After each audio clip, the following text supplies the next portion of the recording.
વડોદરામાં દારૂની લૂંટનો video viral થયો છે। હાઈવે પર દારૂ ભરેલી કાર પલટી ગઈ હતી। કાર પલટી જતા લોકોએ દારૂની લૂંટ ચલાવી હતી। અકસ્માતમાં ઈજાગ્રસ્ત ડ્રાઈવર તડફડિયા મારતો રહ્યો અને લોકો દારૂ લૂંટવામાં વ્યસ્ત રહ્યા હતા। નજીકના ગામમાંથી લોકો કોટ કૂદીને દારૂની લૂંટ ચલાવતા કેમેરામાં કેદ થયા છે। કપુરાઈ પોલીસે સમગ્ર મામલે ગુનો દાખલ કરી કાર્યવાહી હાથ ધરી છે। તો લૂંટાયેલી દારૂની બોટલોની શોધખોળ, બિયરની બોટલોની લૂંટ ચલાવવામાં આવી। પોલીસને 100 ક્વાર્ટર મળ્યા અને બિયરની લૂંટ કરનારા સામે પોલીસે ગુનો નોંધ્યો છે।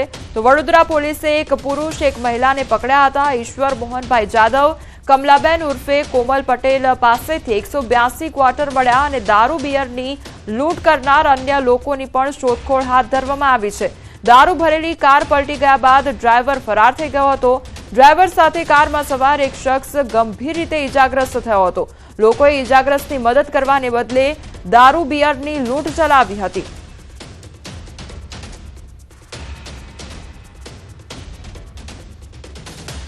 તહેવારો નજીક આવતા જ બુટલેગરો રાજ્યમાં દારૂ ઘુસાડવાના નવા કિમિયા શોધતા હોય છે।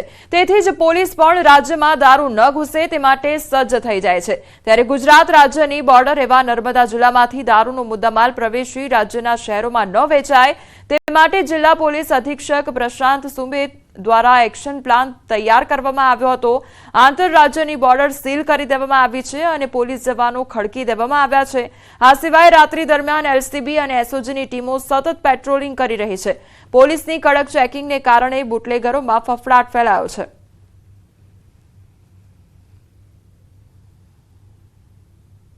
તહેવારના સમયમાં બહારના રાજ્યમાંથી નર્મદા જિલ્લામાં કોઈ કેફી, પીણું વગેરે જેવી સામાનની હેરફેર ન થાય એના માટે સાગબારા તાલુકાના ધનસેરા ચેકપોસ્ટ ખાતે આંતરરાજ્ય ચેકપોસ્ટ ઊભી કરવામાં આવી છે કે જેમાં બીજા રાજ્ય મહારાષ્ટ્રમાંથી નર્મદા જિલ્લામાં જેટલા પણ વાહનો પ્રવેશે છે એમની સઘન ચેકિંગ કરવામાં આવે છે।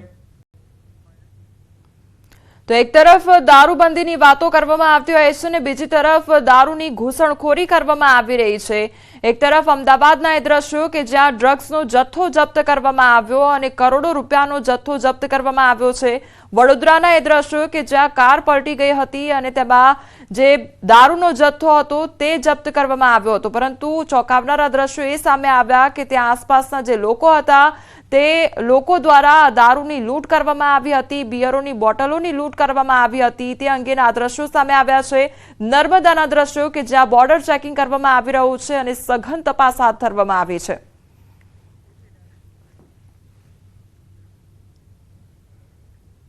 સમાચારમાં આગળ વધીએ તો સુરતમાં રીઢા ગુનેગારની પોલીસે હેકડી ઉતારી છે અને મારામારી કરનારનું પોલીસે સરઘસ કાઢ્યું છે। સચિન વિસ્તારમાં મારામારી કરવામાં આવી હતી, જે દુકાનમાં તોડફોડ કરી હતી ત્યાં જ માફી મંગાવી આરોપી સામે 8 ગુના નોંધાયેલા હોવાનું સામે આવ્યું છે। સરઘસ સમયે પોલીસે લોકોની વચ્ચે આવીને કહ્યું, આવા અસામાજિક તત્વોથી તમારે ડરવાનું નથી। આવી કોઈ પણ અસામાજિક પ્રવૃત્તિ કરે તો અમને જાણ કરો તેવું પણ કહેવામાં આવ્યું।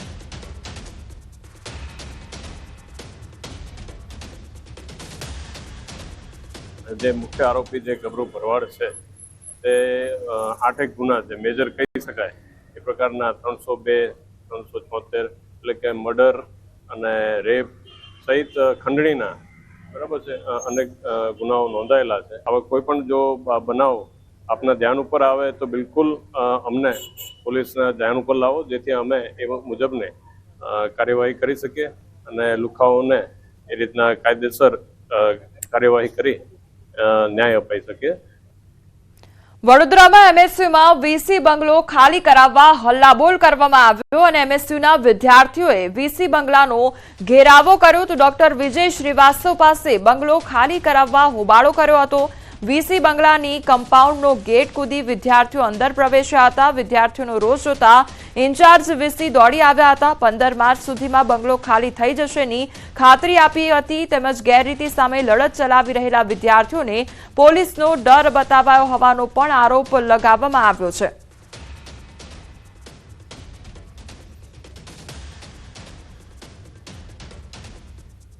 દેવભૂમિ દ્વારકાના ભાણવડના રાણપર ગામે ખેતરમાં આગ લાગવાની ઘટના બની અને ખેતરમાં ધાણાના તૈયાર થયેલા પાકમાં આગ લાગવાની ઘટના બની। બાજુમાંથી પસાર થતી વીજ લાઇનમાં શોર્ટ સર્કિટથી આગ લાગી હોવાનું અનુમાન।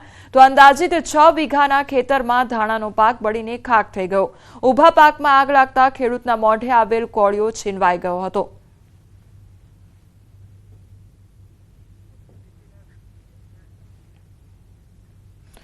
બનાસકાંઠામાં વિદ્યાર્થીની સાથે દુષ્કર્મનો મામલો સામે આવ્યો છે। પાલનપુર કોલેજની વિદ્યાર્થીની પર દુષ્કર્મ આચરવામાં આવ્યું હતું। યુવતીએ 6 શખ્સો સામે ફરિયાદ નોંધાવી હતી। પોલીસે એક સગીરને ઝડપી પાડ્યો છે। અશ્લીલ વિડીયો વાયરલ કરતા ફરિયાદ નોંધાવી અન્ય આરોપીની શોધખોળ હજુ ચાલુ છે।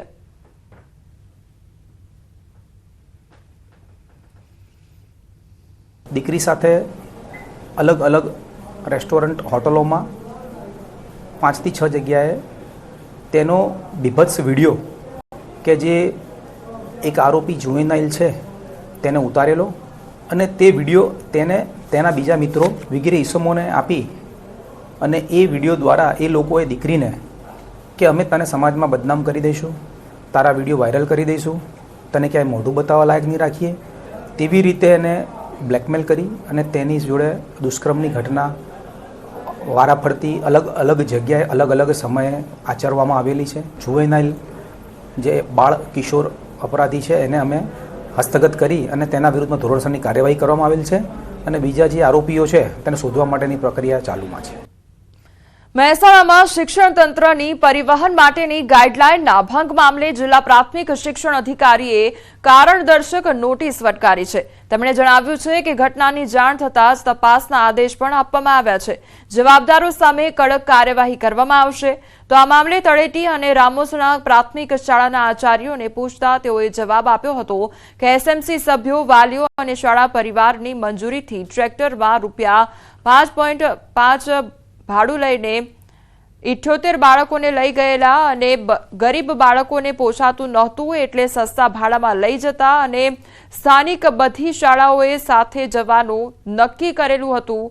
તો શિક્ષણ અધિકારીને જાણ કરી નહીં, તે ભૂલ થઈ તે પણ સ્વીકાર્યું। બાળકોને પ્રી વોકેશનલ કાર્યક્રમ અંતર્ગત બાળકોને મનોરંજન માટે લઈ જવાયા હતા, પરંતુ આગામી સમયમાં આવી ભૂલ ન થાય તે ધ્યાન રાખીશું। મહત્વનું છે કે રામોસણા અને તળેટી પ્રાથમિક શાળામાંથી બાળકોને ટ્રક અને ટ્રેક્ટરમાં જાદુગરનો ખેલ જોવા લઈ જવામાં આવ્યા હતા અને જેનો વિડીયો વાયરલ થતા શાળા સહિત તંત્ર પર સવાલ ઉઠ્યા હતા।